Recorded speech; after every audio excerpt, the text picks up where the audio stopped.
What's up, guys? Feed you information here. We have the Foreman analysis. I am invested, and this is Apple stock.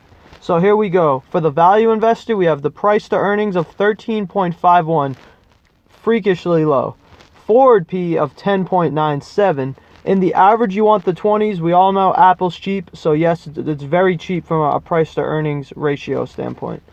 Price to book ratio, 7.14. The average is under a 5. Price to sales, 2.87, average under a 5. So, price to book ratio, overvalued. Price to sales, undervalued, because it's almost half. Debt over equity, we have 0.87. The average is under a 0.5. So, that is a little bit high, but not crazy high. You know, it's 50% higher than what you wanted. So, not horrible, but, you know, it's 0.13 from being worth as much as their overall equity. So, you want that to start decreasing. Revenue, percentage growth, market cap. So for the growth investor, you have revenue of $265.8 billion, 15.9% year-over-year revenue growth. So for that much revenue, that's some impressive percentage growth. Market cap, you have $788.1 billion. It is still the number one market cap company on the market.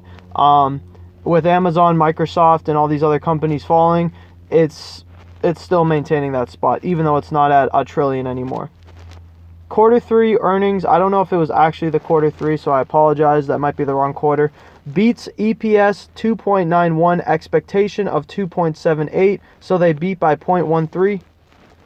62.9 billion in revenue, basically 63 billion, and they had 19.6% year-over-year growth. So that's actually higher than their current annual, which is nice to see. And it beat expectations by 1.44 billion, so about a 2.33% beat. Products, iPhone, iPad, and Mac. So for this, I don't have too much. I just wrote how much revenue they brought in. That's how much they're pretty much going to start showing instead of how many are actually selling.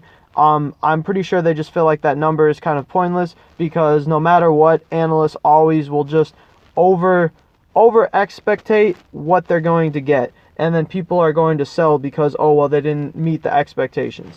Anyways, products revenue was 48.66 billion.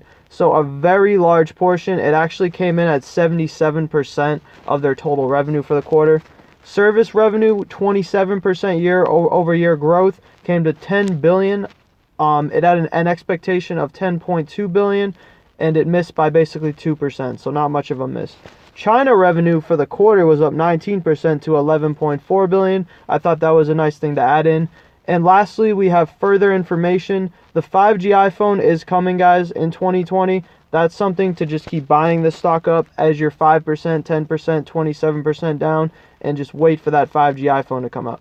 Google paying Apple to be home browser on Safari. So right now, it's estimated that Google's paying Apple on a yearly basis about $9 billion just to maintain the home browser. When you click on the Safari on your iPhone, Google pops up because they're paying them for that.